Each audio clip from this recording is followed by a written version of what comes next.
Good morning. Mr. Robinson, Okay, approach it okay. cautiously. Mr. Robinson is a normal lever, not yet. Judge, he has provided me the last contact he had with this lawyer. He did not have an easy time. Right out of the gate, this defense is leaning heavily on sympathy, eviction, financial struggle, bad luck. But here's the key question: does hardship excuse missing court obligations? In most courtrooms, the answer is simple: no. Judges may empathize, but they rarely let it override accountability. So already, we've got tension building between excuse versus responsibility.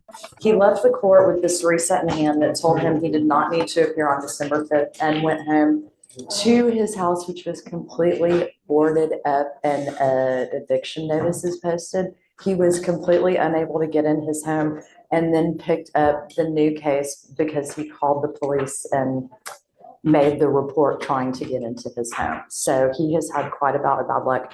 I've spoken with the state about the offer. He never obtained that offer from his previous counsel That's because so not true because we spoke about it with him, and we spoke to him on December 5th.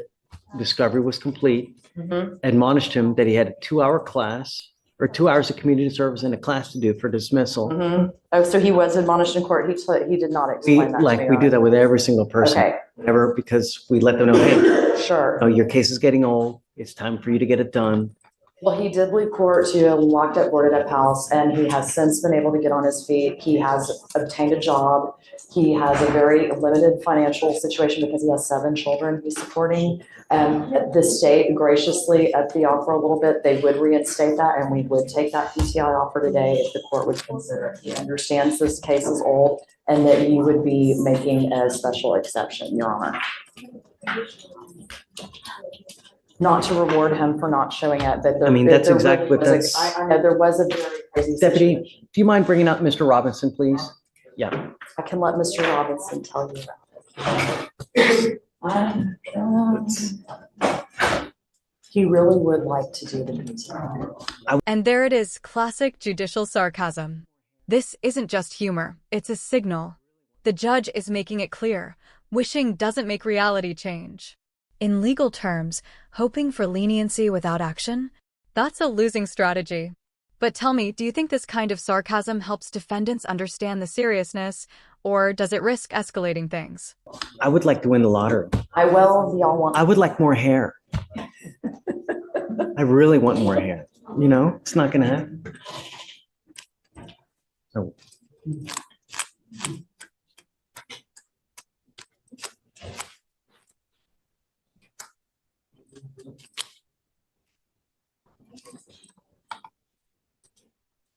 And Judge, I have discussed with him more than likely to get more this offer, so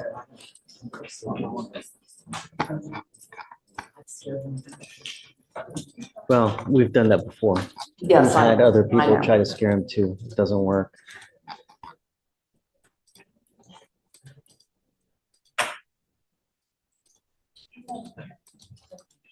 And we're not on Zoom, right? Or we are? We're always on Zoom. Oh, I had a message from Peter Delete, but I won't deliver it on Zoom. I'm sure he can Tell imagine. Delete that we love him.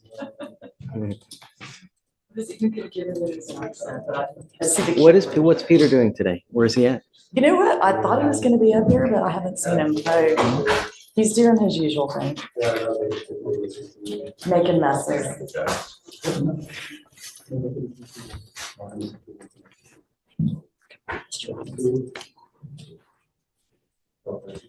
This is the turning point.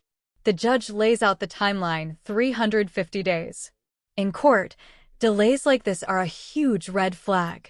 It suggests a pattern, not a one-time mistake. And here's the real issue: when a defendant keeps missing chances, the court starts shifting from helping to enforcing. That shift? It usually doesn't end well.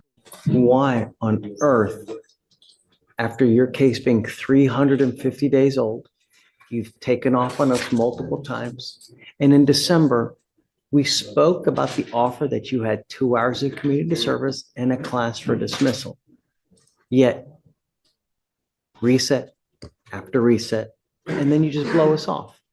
So why would we reward you with letting you go to try to get this thing dismissed, Mr. Robinson? You can answer the judge, yes, sir. Your Honor, when I never came, I got a letter that says do not appear to court on December 5th. So I never spoke to anyone after being here in August. I never spoke to anyone, but I do have a job. I am a working member of this society.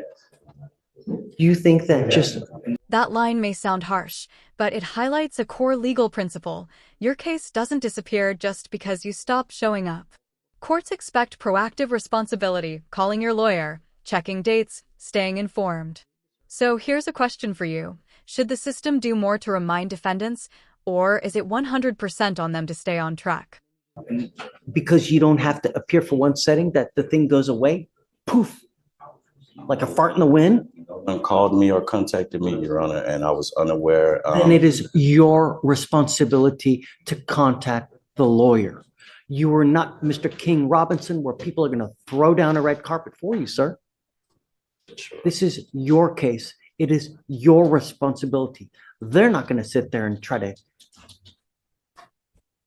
catch you. Oh, come on, Mr. Robinson, can you please come to court? No, it doesn't work like that. And you have had enough cases in the past to know how the justice system works. So why would we let you go? To me, you get one PR bond to make things right. I'm not down with giving you multiple PR bonds. I'm not.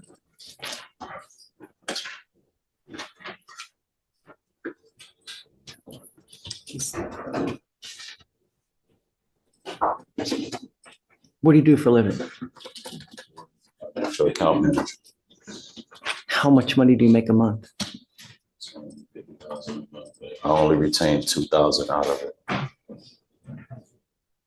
You're telling me you make $50,000? Sir, How much do you make a month? He brings in $2,000 a month, Your 2,000, Honor, yes. before his expenses. His child support is approximately $495 a month plus $100 in back child support. So 7 kids, it's $500 a month? That can't be possible. Does the court know about your 7 kids, or do they only know about 1 kid? Because typically, child support for 1 kid is around $400 a month, not 7 kids. Sir, Your Honor, I took a Zoom call with the Attorney General, and my wife was online, and that's what he ordered, sir. What is the offer on this case now? Now we're seeing negotiation in action. The offer has already been increased from lighter conditions to a stricter 90-day PTI. That's what happens when compliance drops, the deal gets worse. This is the court basically saying, you had your chance when it was easy. the prosecutor has offered a PTI of 90 days. It was originally a 45-day PTI offer. I'm not resetting this case for 90 days. Or he has offered a time served, Your Honor. So to get this thing dismissed, what did he have to do? Originally, it was 45 days community service, and I have here, the state increased it's now a 90-day PTI offer. Hold up on my what do you want? 10 hours of community service and an effective decision-making class. That's what it is. 10 hours of community service and an effective decision-making class? And here's the headline moment, 1 week. This is what's known as a last chance warning. The judge is drawing a hard line, comply immediately or lose every benefit on the table. No more extensions, no more excuses. High stakes, zero margin for error. If you were in this situation, would you feel motivated or overwhelmed? Yeah, I increased hours and skip on. Mr. Robinson, you have 1 week to get this thing done. Sir.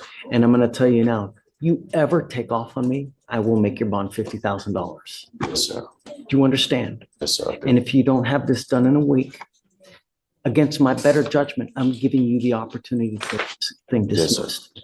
You have 1 week. I don't care what your excuse is. I don't care if Jesus comes down and tells you to do something differently. If you're not back here in a week with everything done, you will get an immediate trial setting. And all offers off the table because I will not accept anything else. So, Do you understand? yes, Your Honor. 1 week. Okay. Thank you, Judge.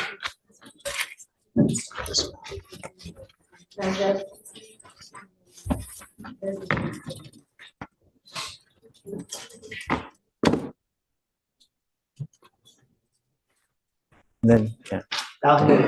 Okay. I'm sorry to keep you waiting. Thanks for being No, patient. absolutely. You back up and running? Yeah. All yeah. right, then. Poaching on an off docket matter? People want to see you. They do.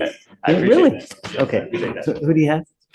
Sterling Wiggins, Judge. I have the cause Wiggins, number. that's right. Yes. So where is Mr. Wiggins? He is in the pew, sir. with the Come on, Mr. Wiggins. And just for some context, defendant missed an arraignment on 4/19. Transportation initially was the issue. Council, hang on. Sorry, I just need the cause number. 505-146. That's it.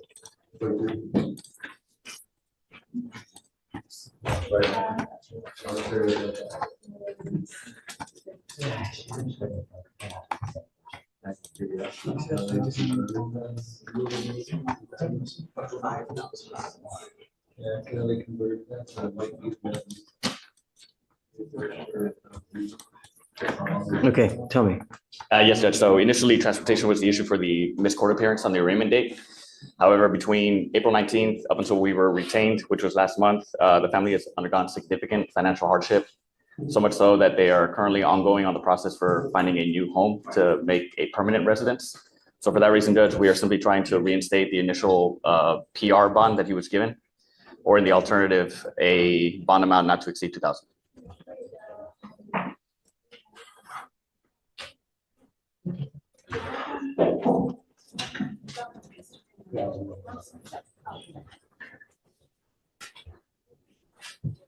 Hey, Victoria. Yeah, so I'm just trying to pay attention to that.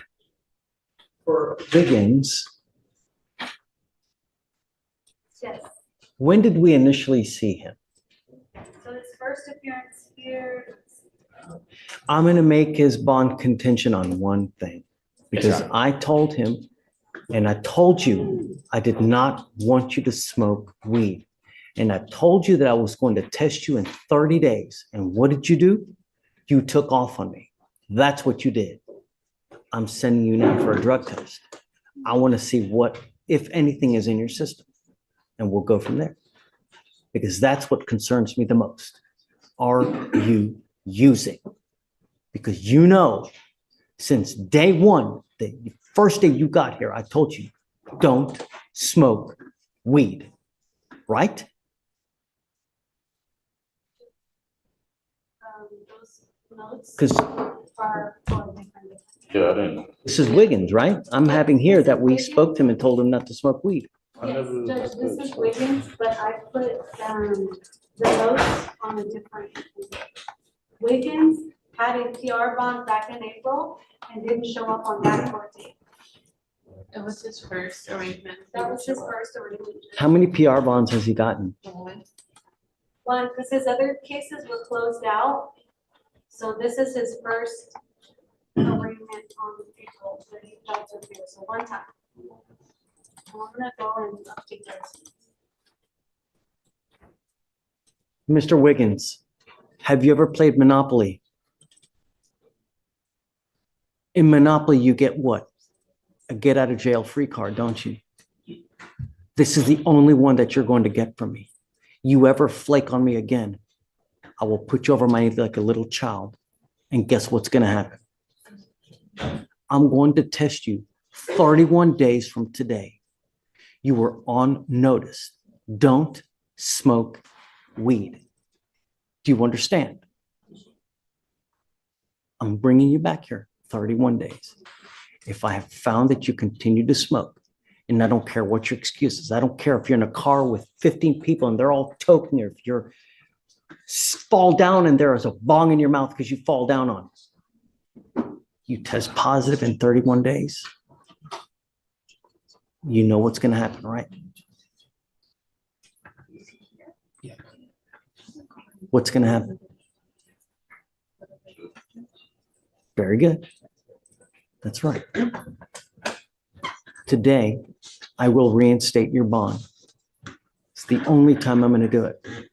From now on, I don't care what your excuses. I don't care who you have next to you. You ever flake out on me again, I will make your bond really, really high. And if you are so financially destitute as they say you are, you'll be stuck like Chuck in jail until this case is over with. And I'm going to tell you, it takes damn near 9 months just to get a 911 call. And you will sit there until all that happens. Do you understand? How old are you? You're 18. What do you do in life? Where? So you graduated from high school?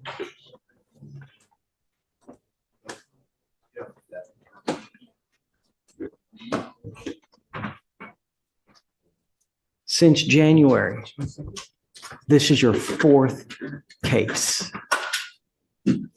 If you truly want to go to school, what you're doing now is all wrong.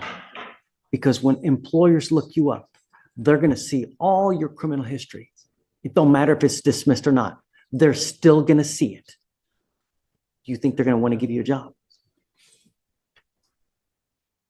With your assault case now, the entire world is on notice that you have a trigger temper. What employer in their right mind is going to give a job to someone who has a hair trigger temper? Because they know they push your buttons, you're going to let loose on them. No employer wants that. The more criminal cases you pick up, the bigger hole you're digging. This is already 4 this year, and we're only 7 months in. What's going to happen next? So you best be on your best behavior. Otherwise, you'll stay with me. Do you understand? Who's with you? Mom? Is that Mom? Come on up.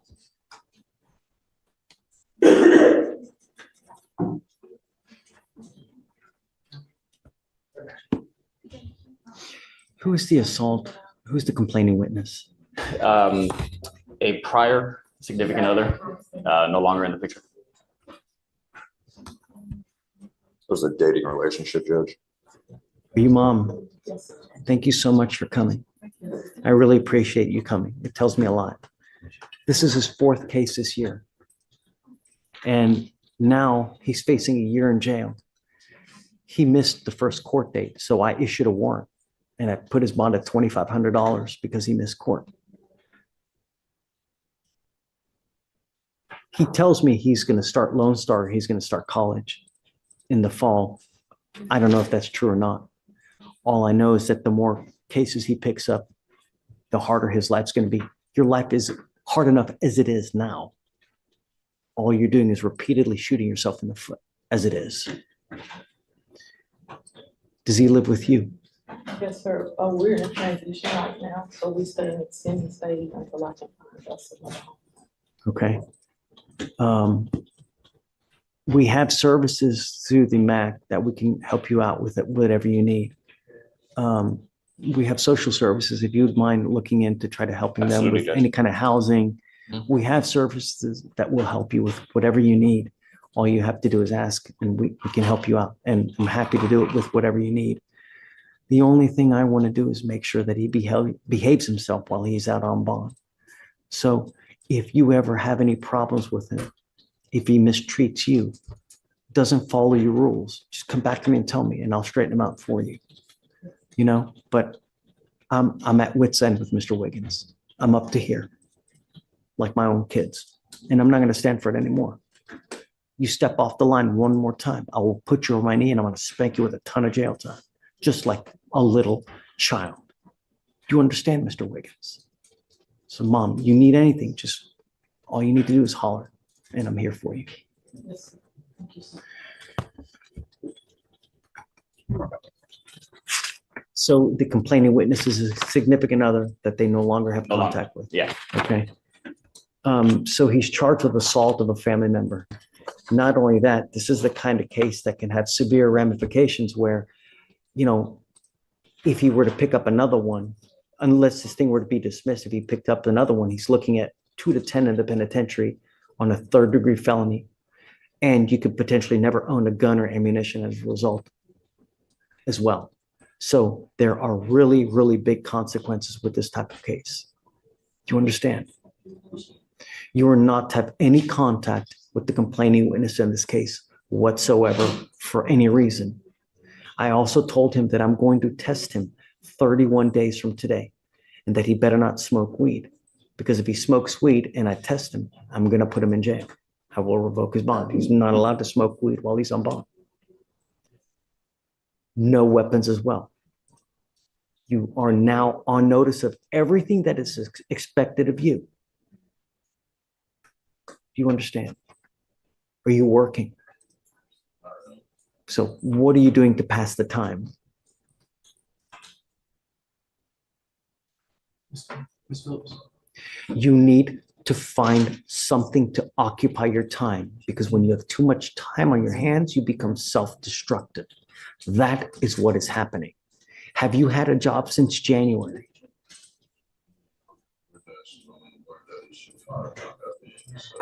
Do you have a driver's license? Do you have insurance? Is that right? Does he have? Okay, as long as you have both, then you can drive. When you have too much time, you become self-destructive. You need to find something to occupy your time. And I tell you, there's no better way that you can help your mom than getting a job, a full-time job, and helping her with money. I'm telling you, if you were to do that and help your mom, she would be over the moon with you. And you won't get in trouble because your time is occupied doing something productive. So that is now another condition. You must get a full-time job. Or if you have a part-time job, if you're in school. But I don't want you roaming around without nothing to do. Do you understand, Mr. Wiggins? So when you come back in 31 days, I want to see what you're doing with your life. You must have a job of some sort. No home health care. And they'll explain it to you if you don't know what I mean. You understand? Okay. So Tracy, you got all that? Okay. Mr. Wiggins, good luck to you. All I'm asking you to do is make me proud. I'm not asking you to do anything. I'm not asking you to split the atom here. All right? All right. Good luck. Appreciate you, Judge. Reinstate it now. Yes. Now knows what's expected. Thank you, Judge. Maybe excuse you if you would. Appreciate your conditions. Thank you so much. And if you need anything, just come back to me, okay? For sure.